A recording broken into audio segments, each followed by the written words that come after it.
Voilà, donc nous allons reprendre et avant de passer donc aux exercices avec l'induction qu'on a vu juste avant, on va juste parler un petit peu de ce qui se passe dans cette crise. Alors moi je ne vais pas parler de transition écologique ni de revendication, je vais dire ce qu'en tant que spécialiste un petit peu de la communication et des prises de parole en public, puisque vous découvrirez en janvier, donc je lance un nouveau site, j'interviens auprès d'entreprises, raison pour laquelle on ne me verra plus faire de séminaires personnels jusqu'en octobre l'année prochaine.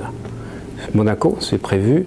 Mars, j'ai la chance de faire avec Louise Gervais. Pour ceux qui connaissent, c'est une grande dame du développement personnel depuis 40 ans, donc je l'ai rencontrée l'année dernière.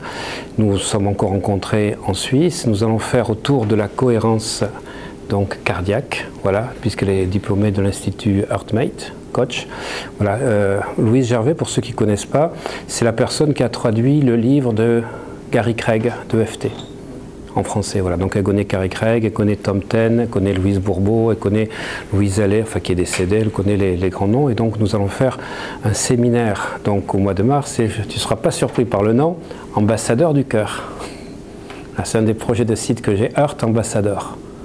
Elle fait Peace Ambassador au Canada et aux États-Unis. Et j'ai dit comme le cœur, tu as compris pourquoi j'en parlais tout à l'heure, ben c'est ça. Voilà, donc moi ce qui m'intéresse donc dans ce site que je lance, parce que je travaille pas mal avec des chefs d'entreprise, mais je vais faire des interventions donc en société, donc autour de 8 formations que je fais directement en site, donc apprendre à parler, les communications, etc. Je vais effectivement, donc c'est une académie, vous verrez la sortie de ce site, donc au mois de janvier. Donc je vais parler de 2 choses, moi qui me stupéfient, je suis stupéfait par 2 choses, c'est sur les attitudes non verbales.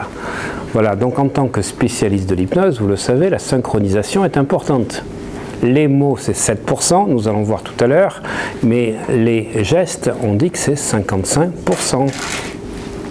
Voilà, alors nous allons voir donc au niveau paraverbal, donc quand vous êtes énervé, que quelqu'un reste calme, ça ne vous calme pas, ça vous énerve encore plus.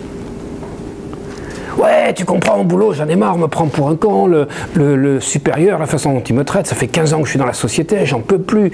Et si tu dis, mais calme-toi, putain, mais il explose encore plus. Parce que l'émotion qu'il exprime, donc que ce soit la colère, la frustration, donc tout ce mépris, voilà, c'est de l'émotion.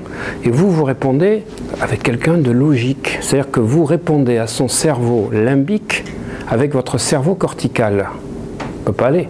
Il faut répondre dans l'émotion. Il faut lui répondre, mais oui, tu as tout à fait raison. Je ne comprends pas comment toi, depuis 15 ans dans la même société, c'est pu se passer comme ça et comment ton supérieur ne voit pas toutes les qualités que tu as. Et en même temps, c'est vrai que quand je vois tout ce que tu as pu faire, tu pourrais peut-être prendre un peu plus de recul et envisager comment tu pourrais faire changer les choses. C'est-à-dire que je me suis mis dans l'émotion et je l'ai amené petit à petit à baisser. Mais là, dans l'explosion que font les gilets jaunes, voilà, et encore une fois, je ne parle pas moi du fond, mais c'est plutôt de la forme de communication, c'est normal que les mecs, ils explosent.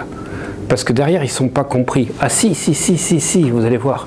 Donc ils sont énervés, ils restent calmes, et le calme contre la tempête, ça ne marche pas. Le ton de voix, c'est le même, voilà, il ne bouge pas, donc on est olympien ou jupitérien, les gestes sont calculés, les expressions faciales, elles sont figées.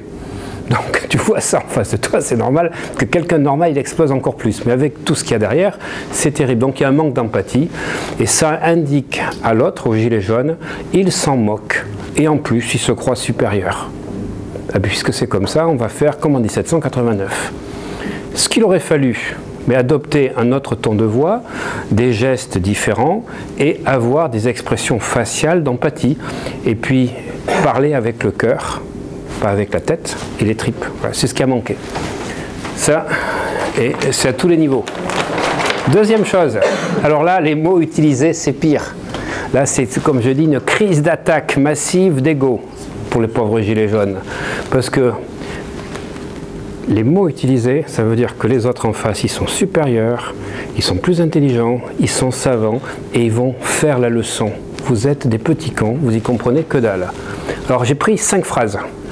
Ce n'est pas quand ça souffle qu'il faut changer de cap. C'est-à-dire que nous on sait, on va vous expliquer, vous y connaissez que dalle, on va vous donner la leçon. Deuxièmement, j'entends ce que disent les Français. Ça veut dire quoi? Que soit tu es indifférent, tu n'en as rien à foutre, soit tu es supérieur. Qu'est-ce qu'il aurait fallu dire? Je suis profondément touché par ce qu'expriment les Français dans la rue, ou je suis accablé par ce que ressentent les Français. Ouais, mais c'est ça. Si tu n'entends pas ça en face, tu as des émotions qui sont en train de sortir, qui ne rencontrent pas des émotions en face, qui rencontrent des trucs calculés qui viennent du cortex. On est dans l'opposition, on en parlait un peu à table, tu vois, tête et cœur. Et ça, c'est super important. On leur a dit, ils ont été, non, on vous a dit, vous avez été, on s'adresse à eux en dissocié. Ça, c'est vraiment hypnotique. Voilà, on leur a dit, putain, les mecs, on leur a dit, non, non, on vous a dit. Voilà, vous qui n'arrivez pas à boucler vos fins de mois, c'est ça qu'il faut dire. Alors, ensuite, la transition écologique, on s'en fout, c'est hors sujet, mais vraiment hors sujet. Et puis, Macron, il insiste sur le fait qu'il faut faire de la pédagogie. Nous allons faire de la pédagogie dans les jours qui suivent. Ça veut dire qu'ils sont vraiment cons, ils comprennent rien. Et de toute façon, on fera parce qu'on ne les entend pas, mais eux, il faut qu'ils comprennent parce qu'ils sont bêtes. Et nous, on est obligés d'expliquer aux gens qui sont bêtes. Voilà. Vous voyez ce que ça veut dire? Entre les mots utilisés des hommes politiques et le fait de ne pas avoir l'attitude non verbale correspondante.